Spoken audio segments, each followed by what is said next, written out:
compartiendo con ustedes nuestro amanecer cartagenero. Se escondió el sol, pero llegan nuestros invitados y eso hace que esta mañana brille de una manera incalculable. De primer orden, las damas primero, señores. Vamos a saludar a una amiga de la Casa Canal Cartagena. Ya es la segunda oportunidad en la que nos acompaña en nuestra terraza tropical. Vamos a saludar a Liliana Urrego de una fundación que nos tiene a todos enamorados de Cartagena, y es que todos queremos tener una Cartagena al 100%. Lili, buenos días. Buenos días, Caro, ¿cómo estás? Muchísimas gracias por aceptarnos esta mañana.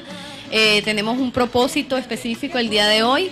Es invitarlos esta tarde a las 6:30 de la tarde a un evento que vamos a tener con nuestro conferencista Jimmy Telles. Él les va a hablar un poquito más de qué se trata. Sí, queremos enamorarlos a todos de Cartagena. Queremos mover en ustedes, en todos los cartageneros, esa ganas de trabajar unidos por la ciudad. A través de la excelencia. Como ustedes saben, Cartagena al 100% promueve la cultura ciudadana y los invita a construir un modelo de ciudad donde la excelencia sea compromiso de todos. Jimmy nos va a hablar esta tarde de la excelencia, neuroeducación en la excelencia. Entonces los dejo con Jimmy para que les cuente un poquito de qué se trata todo esto, porque básicamente vamos a trabajarle, vamos a apuntarle con todo el ánimo a ese gran propósito colectivo que es tener una Cartagena al 100%. Así es, hoy recibimos aquí en nuestro set al señor Jimmy Telles Figueroa, reconocido personaje de la neurociencia y que nos causa curiosidad cuando nos hablan de neuromotivación. Con la bienvenida, ¿de qué se trata el tema? Bueno, muchísimas gracias, Caro, a ti también, y por supuesto a Liliana, que ha promovido este evento, y para mí un verdadero placer estar en Colombia y particularmente en la ciudad de Cartagena, recorriendo un poquito y viendo esta maravillosa ciudad del Caribe colombiano, y qué mejor que nos haya traído un evento de esta naturaleza como el tema de la aplicación neurocientífica. Bueno, en el caso esencial de lo que vamos a tratar esta noche, en realidad vamos a hablar de la aplicación de la neurociencia a los ámbitos relacionados a la educación. En realidad la neurociencia, y yo lo comento a lo largo de la conferencia, es algo que no se ha inventado ahora. Eso data desde que el hombre ejerce poder sobre el hombre, desde las grandes conquistas de hace más de 1500 años. Se ha ejercido neurociencia sin saber que se lo estaba haciendo. Es básicamente la capacidad de programar la mente de las personas. Ya esto ha ido evolucionando de manera tal que hoy día se aplica la neurociencia al marketing, que es lo más conocido, por supuesto, porque está relacionado a ámbitos estrictamente comerciales, y por supuesto a otras áreas también, como en la política. Se aplica neuromarketing político. En América Latina estamos viendo, esos casos son tremendos para la programación mental. Y en el caso fundamental al que nos vamos a referir esta noche es el tema de la educación. En realidad somos unos convencidos, y yo lo cuento no tanto desde la perspectiva científica. Yo siempre, cuando empiezo a hablar de neurociencia, hay dos vertientes para tocar la temática y explicarlo. Una es habiendo dedicadose a la parte de investigación, voy a ser redundante, científica del tema, y la otra es, y yo lo digo entrecomillado siempre, habiendo sido víctima de la neurociencia. A mí en mi infancia me tocó, yo nací en Latinoamérica, a mis 5 años salí de este continente y me tocó educarme y criarme en un país comunista en Europa del Este. En realidad yo siempre digo, he sido analfabeto del español y del castellano hasta mis 12 años. Y recuerdo yo, a la edad de los 10, 11 años, no conocía a Rambo, no conocía al Chavo del Ocho, no conocía a Transformers, no conocía nada de eso, pero sí conocía, y mis ídolos eran Lenin, Stalin, Nikita Khrushchev y todo lo que significó la revolución bolchevique de octubre. Ahí me di cuenta, obviamente, al retornar al mundo occidental, de que la capacidad de programar la mente de las personas es impresionante. Entonces ahí yo fui, en el sentido figurado, digo víctima porque en todo caso termino siendo un agradecido, porque si no hubiera vivido esa experiencia en mi infancia, yo siempre digo, yo he sido comunista en mi infancia, ¿no? Cuando todavía no tenía ni opción a jugar. Sin embargo, ya en la vida profesional me dediqué a estudiar este tema y sobre todo entender qué pasó en mi cerebro durante ese periodo de tiempo. Y ahí pude comprender cuán valioso es estas metodologías de programación mental. Y en el caso particular de lo que vamos a hablar ahora es justamente de la neuroeducación de la excelencia. Si la neurociencia es capaz de programar un modelo político, es capaz de programar un producto de consumo masivo, ya sea hamburguesa, gaseosa o cualquier otro elemento, como lo que estamos viendo hoy día, que los patrones de conducta de la gente joven esté esencialmente relacionado a cierto tipo de música que esencialmente no tiene contenido de valor, que se guía por un sonido electrónico, pero es capaz de programar masivamente la mente de la gente, no nos estamos dando cuenta que estamos a la luz de una metodología metodología que la podríamos perfectamente utilizar para otro tipo de propósitos mucho más positivos a efectos de los jóvenes, los niños y por supuesto de la sociedad. Entonces, la excelencia en realidad, más allá de ser un tema que puede sonar muy etéreo, puede sonar hasta bastante superficial, en el fondo es un paradigma, es un modelo de conducta. Y de lo que se trata acá es programar en la gente un modelo de conducta, y está clarísimamente demostrado. Esto no se puede necesariamente empezar con la gente adulta, hay que hacerlo con ellos también, pero esto hay que empezar con los más chicos, ¿no? La programación de la excelencia es transferir valores, principios, modelos de conducta individual y colectiva que garanticen que la persona en su vida adulta asuma como una verdad absoluta la excelencia y como un modelo de conducta normal, de manera tal de que recién a partir de ahí nosotros podemos encontrar cambios trascendentales en la sociedad. Pero Jimmy, muy interesante, pero tengo una inquietud. Entiendo el ejemplo que colocas de la música, además lo hemos debatido en diferentes escenarios, porque ese ritmo musical ha atrapado a toda una generación en torno a un sentido, por decir algo, el reggaetón, por poner un ejemplo. Cuando me manifiestas que podemos programar la mente, por lo menos, y en este caso transferir valores, principios, todos estos valores, en esta bolsa de valores necesaria tanto en nuestra sociedad, por ejemplo, ¿cómo hacerlo? ¿Cómo poderlo si el pensamiento es tan etéreo? Somos tan... A veces tenemos tantos conflictos, tantos problemas, tantas debilidades, algunas personas con más fortaleza que otros, tanta degradación. ¿Cómo podemos hacer ahí para programar a la gente? Porque la verdad quisiera que me explicara, porque la verdad a mí me queda berraco entenderlo. Para programarme a mí quieto. O sea, ¿cómo hacer en una sociedad tan diferente? Bueno, en realidad, a veces que suena la programación suena, viste, como que algo medio mágico. En realidad hay metodología científicamente. Si te pones a pensar, en realidad la capacidad, el cerebro está dividido en 3 áreas estructurales, que es el neocórtex, el cerebro límbico y el cerebro reptiliano. Entonces, aquí ya va la parte científica, por qué lado vas a trabajar a la gente. Hace rato, un minuto atrás me hablabas del reggaetón. Exactamente el año 2000, cuando el reggaetón no existía aún como un movimiento musical, si hubiéramos hecho un test en general en la sociedad, y ustedes lo deben recordar, ¿no es cierto? Claro. Porque bailaban en el año 2000 y harto, ¿verdad? Y lo deben seguir haciendo.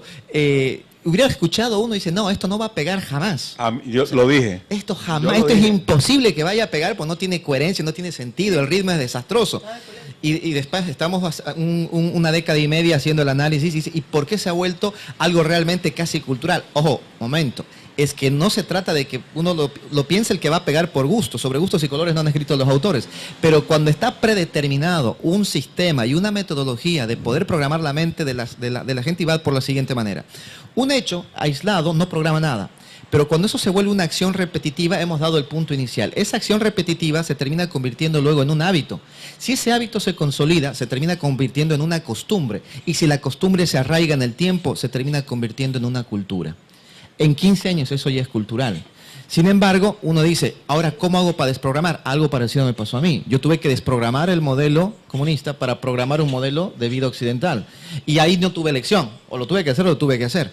Entonces, sin embargo, uno va entendiendo la metodología.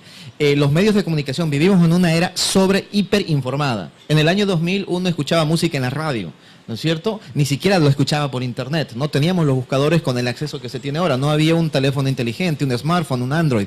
Hoy día uno escucha música prácticamente hasta en un dispositivo de este tamañito, ¿no es cierto? Hasta en los lentes uno lo puede conectar directamente de los más avanzados sistemas tecnológicos de audio que se disponen en este tiempo.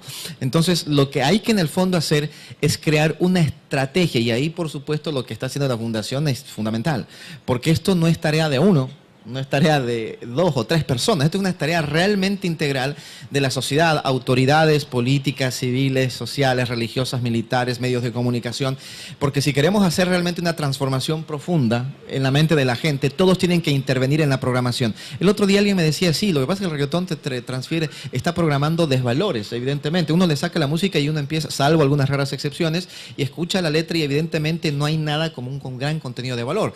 Entonces, ¿quién le dice que no se puede ocupar la parte audiofónica y empezar a reemplazar la parte del contenido, por supuesto, ya que se ha vuelto cultural la parte del audio, es decir, la música, pero hay que empezar a programar otro tipo de contenido? ¿Y qué pasa? Que los jóvenes, como disponen de un montón de dispositivos para tener acceso a ese tipo de música, y lo escuchan matiné, tanda como en los cines antiguos y tunda, porque esto es todo el día. ¿Me entendés? Esto es todo el día. ellos empiezan a creer esto como una verdad absoluta y que además es el norte, porque ¿qué es lo que estamos mostrando? Estamos mostrando que es el camino corto a tener poder, fama, dinero, vehículos de lujo, yates, 20.000 mujeres hermosas bailando alrededor de uno, y se empieza a transformar en una verdad absoluta en la mente de la gente. Entonces, en algo que yo comparto, hace poco más de 10 días tuve la chance, le comentaba a Liliana, de estar a 3-4 metros del Papa Francisco en su gira por Sudamérica. Y me quedó algo muy claro. Él habla sobre la tendencia mundial del consumo. Y esto es consumo, porque finalmente, por ahí no les va a gustar mucho a las grandes productores de música, pero en el fondo son productos que se consumen y que generan dinero, rentabilidad, etcétera, etcétera. Pero no necesariamente son los que mejor o más necesita la sociedad. Entonces, lo que tenemos que empezar a replantear finalmente qué es lo que queremos. A veces es muy fácil criticar, sí, la juventud de hoy día está hecha a perder, la juventud de hoy día está realmente muy mediocrizada. Y bueno, ¿y qué estamos haciendo para que eso no ocurra? Básicamente nada. Por el contrario, estamos promoviendo todo lo que se necesita para tener una juventud como la que se tiene ahora. Yo hoy día a los jóvenes que en este tiempo son sobresalientes, que estudian y salen adelante, les doy triple mérito a los jóvenes de hace 20 años atrás. Porque los de hace 20 años atrás, los que somos generación 90 aproximadamente, en fin, lo que te decía el papá, la mamá, a lo mucho te podían limitar hasta horario de televisión. Hoy día, aunque te limiten horario de televisión, en tu teléfono ves lo que te da la gana, ¿no es cierto? Y a la hora que quiera uno. Y por último, uno se compra datos por unos centavos. Así que esa accesibilidad que antes no había nos hacía básicamente desarrollar otro tipo de conceptos y fundamentalmente la creatividad. Un momento dado yo analizaba, el otro día, sin ir muy lejos, analizaba mis tesis de grado y veía 2 tomos así. Y yo me ponía a pensar, casi 1000 y pico de hojas cada uno, ¿cómo rayos hice eso sin internet? Eso es lo que yo me preguntaba. ¿Cómo hice eso en su época sin internet? Hoy día uno le dice, ¿te vas a hacer un documento así sin internet? No, es imposible. 5 hojas no pueden hacer los chicos hoy día sin bajar una información e imprimirla. Entonces, ok, ya que los medios están, no vamos a involucionar desde la perspectiva tecnológica ni comunicacional, pero sí tenemos que innovar y ser mucho más responsables en cuanto al contenido de valor que tenemos que generar para que ellos empiecen a reprogramar sus propias mentes.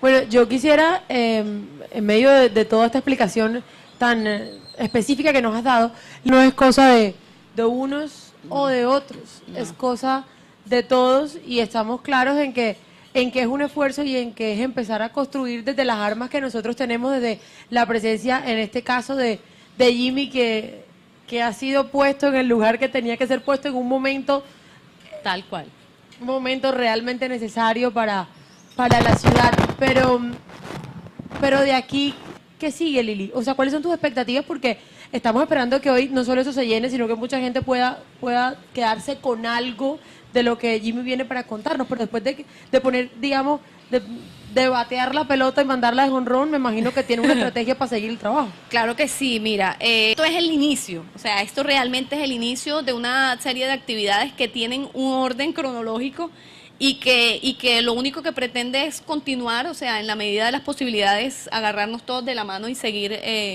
reforzando, porque este no es un trabajo de 3 meses, ni de 105 días, ni de esto, es un trabajo constante y consistente. Leyendo estos artículos, me causa curiosidad un hecho donde habla, y estoy, después de oírte hablar, completamente de acuerdo, habla de que nuestra conducta y esa programación que se hace de la mente depende de esos estímulos exteriores. Basado en tu experiencia y teniendo en cuenta este entorno que tiene la ciudad de Cartagena, que como te has dado cuenta es abierto, espontáneo, una ciudad de mar, de muchos colores, de gente con una identidad muy marcada, muy fuerte, ¿cuáles pudieran ser los caminos para programar a nuestra gente? Bueno, la verdad, Toño, es una pregunta por demás de exquisita para alguien que está de este otro lado. En esto, básicamente hay algo que yo aprendí a lo largo del tiempo. El ser humano, esencialmente, va construyendo en su mente aspectos muy estratégicos que terminan marcando su vida. Y curiosamente, tú fíjate que yo hace rato les explicaba que el cerebro tiene 3 áreas concretas, que es el lado del neocórtex, el lado racional, el cerebro límbico, que es el emocional, y el reptiliano, que es básicamente el instintivo. El cerebro instintivo, la humanidad, que no es necesariamente el ser humano, sino como tal, los reptiles, data de hace 500 millones de años. El cerebro límbico, cuando aparecieron los primeros mamíferos hace 200 millones de años, y cuando aparecen los primeros sapiens hace 10.000 años atrás exactamente aparece el neocórtex. Entonces uno tiene que entender que hay este triángulo estratégico en nuestro cerebro que hay que trabajarlo. Entonces para poder lograr esa programación hay alguna palabra fundamental que yo quisiera recalcar y que se trabaje sobre eso, no solamente en la fundación. Esto es válido para un alcalde, para un presidente, para un gobernador, para una fundación, para un padre de familia. La palabra identidad. La palabra identidad tiene que tener unos patrones que la definan. ¿Y qué sucede? Hoy día, donde hemos perdido terreno, esencialmente, porque estamos lamentablemente viviendo una cultura de la mediocridad. ¿Y qué significa una cultura de la mediocridad? Donde hay que lograr el objetivo con el menor esfuerzo posible. Y en ese menor esfuerzo posible estamos entendiendo de que no importa el camino que se tenga que tomar, si hay que pisar al vecino, si hay que delinquir, si hay que hacer otro tipo de cosas que no son las que debieran hacerse, no importa con tal de lograr ese objetivo. Y la mediocridad, yo siempre he dicho, más allá de ser un modelo mental, es una enfermedad terminal en América Latina, porque se están promoviendo los desvalores que nos llevan a tener las sociedades que tenemos ahora. Entonces lo que tenemos que hacer es programar una nueva identidad en los jóvenes. Y en el caso de Cartagena me parece que el ejemplo viene bárbaro, porque estamos en una ciudad no solamente muy tropical, muy caribe, muy colorida, multirracial, con tantos turistas, donde la influencia de todo lo que pasa en el mundo es tremenda. Entonces la identidad debe partir, lamentablemente ahora, si ustedes se fijan, el Caribe ya no está necesariamente, no se lo identifica precisamente por sus cosas históricas, por las cuestiones de origen afro, de indígenas que hubieron en su época. Ahora el Caribe, uno ve la televisión en cualquier parte del mundo, es reggaetón y ese tipo de cosas. O sea, ya hasta la identidad de las regiones no necesariamente se las está asociando a lo que de verdad debiera asociarse. Entonces hay que empezar a programar en la mente de los jóvenes la verdadera identidad de ser cartagenero, en este caso en particular, sobre la base de sus valores históricos. Ahora, ¿cómo hacerlo? Hay que trabajar justamente su lado más sensible, que es la parte de las emociones. Está demostrado aquí, hay una palabra muy importante que es la kinestesia. La kinestesia es el mecanismo, es el puerto, ya que la computación hoy día y la informática están tan de moda. Son los puertos de acceso al cerebro. La kinestesia sensitiva, es decir, los 5 sentidos, nos tienen que permitir ingresar a la mente de los jóvenes para empezar a programar. Pero eso sí, hay que tener la sistematización y la disciplina de ir con un mensaje contundente. Lo hablábamos anoche un ratito con Liliana sobre este mismo tema que me acabas de preguntar, y tiene que ver con este modelo del ejemplo. En realidad, la excelencia no se construye con oratoria, con láminas de presentación y con carteles en la calle, se construye con ejemplo. Las personas normalmente tienen que tener 3 Cs que son fundamentales. Estamos hablando de una cosa es lo que pienso, otra cosa es lo que digo y finalmente lo que hago. Entonces, cuando yo digo lo que estoy pensando, en ese momento estoy siendo mínimamente congruente, ¿no es cierto? Entonces, cuando yo hago lo que he dicho, estoy siendo fundamentalmente consistente. Y cuando yo soy capaz de pensar, hablar y actuar de la misma forma, estoy siendo íntegro. Entonces, ahí está el asunto. Hay que empezar a trabajar la integridad de la persona como un modelo de ejemplo de conducta individual y colectiva, pero eso hay que trabajarlo desde los niños. Ahora, así como existen 1000 metodologías de publicidad para poder llegar a la mente, debemos ocupar exactamente esas mismas metodologías para empezar a redefinir la identidad de los jóvenes. Hoy día no podemos pretender que los chicos se aíslen del mundo, eso es imposible, pero tenemos que tener niños y jóvenes formados que estén integrados al mundo, pero con una profunda identidad de donde son y que valoren eso que tienen acá. Yo lo decía, estuve en una gira hace un par de años en Bogotá, en Medellín también, el 2012 estuve por acá, y justamente les decía eso, nosotros los latinoamericanos tenemos que empezar a exportar nuestra cultura, pero ya no de la manera folclórica o autóctona como hasta el día de hoy lo hemos hecho. Tenemos que empezar a exportar valores, tenemos que empezar a exportar principios, y curiosamente estamos importando ese tipo de cosas de una manera silenciosa, pero que terminan transformándose en culturales, y encima después los terminamos aceptando como propios. Entonces la cultura por ejemplo, no hay continente más hospitalario que el nuestro, eso está de lejos comprobado, ¿no es cierto? Entonces cosas tan simples como esas tenemos que empezar a trabajarlas, y hay que trabajar la mente. Yo siempre he dicho, no se preocupen de las personas no son el problema, es la mente de las personas. La gente actúa en función a cómo piensa. Entonces, no es tanto la conducta lo que hay que corregir, sino lo que hay que corregir es cómo piensa. Y me dice alguien, ¿y cómo vamos a llegar a cómo piensa? Bueno, ahí hay que hacer un trabajo profesional, sistemático, para empezar a cargar mensajes específicos para lograr programar la mente de las personas. Me queda menos de 2 minutos, pero una pregunta. ¿Hay algún ejemplo que nos puedas dar rápidamente de alguna cultura, de alguna ciudad, de alguna sociedad que ha logrado a través de la neurociencia la transformación? Por supuesto, y voy a tomar como ejemplo lo que están haciendo en este mismo momento en Japón. En Japón en este momento están haciendo toda una reversión de su sistema educativo. Y ojo, estamos hablando de un país de que de por sí ya es muy innovador en sus modelos de educación. Ellos que han entendido, es una de las culturas posiblemente a nivel mundial que tenga demasiado claro lo que son ellos culturalmente hacia adentro. O sea, ellos pueden viajar al otro lado del mundo y si llegan a ir a Marte van a llevar el sake, van a llevar el sushi, van a llevar todo a la otra parte del mundo. Sin embargo, ellos, ¿qué tienen muy en claro? Que los estudiantes japoneses de estos tiempos, estamos hablando de la escolaridad, ya tienen que ser ciudadanos globales. Entonces, la metodología de enseñanza y de transferencia, hoy día ya los profesores no tienen que ser bibliotecas andando que se dediquen a transferir datos. En realidad ya tienen que dejar de ser profesores y convertirse en mentores de la conducta futura de esos jóvenes. Porque hasta el día de hoy el sistema educativo global, ¿qué es lo que hace? Es transfiere contenido. Es más, ni siquiera contenido de valor, información. Hoy día lo que me da un profesor muy simple, yo lo puedo encontrar en internet. Sí. Ya no es como antes. Entonces, está claro que lo que hay que enseñar ya no necesariamente es dar información. El enseñar de estos tiempos es transferir modelos de conducta. Pero no existe manera de hacerlo si es que no lo hacemos con el ejemplo primero. Estamos totalmente de acuerdo. Estamos todos así. Sinceramente, porque es una de las cosas que siempre hemos dicho cuando los padres terminamos siempre diciendo que la obligación de la educación recae en la escuela, cuando el modelo de la escuela simplemente es información. Y depende del padre, depende de casa, del hogar, también generar esa bolsa de valores especial hacia sus hijos para que su conducta y comportamiento sea mucho más valorado y mucho mejor, con base a pertenencia, identidad, esos elementos que hemos manifestado en el día de hoy. Exactamente. Tomando 30 segundos algo que acabas de decir, lo vamos a mencionar esta noche. En América Latina, los papás, y me incluyo también, porque tengo una nena de 6 años, posiblemente hemos caído en un error estratégico, pensar que hemos inconscientemente terciarizado la educación en los colegios donde están nuestros hijos, más aún si es un colegio religioso. No, el colegio, su obligación o su función es formar, no educar. La educación es el modelo conductual que va a encontrar en casa. Entonces, los primeros que tienen que empezar a aplicar neurociencia en la mente de los jóvenes son los padres. Y ahí pongo un simple ejemplo. Tengo que no solamente regular qué es lo que va a ver por televisión, sino tengo que ver con qué metodología yo le voy a enseñar los principios y valores que deseo que mis hijos tengan.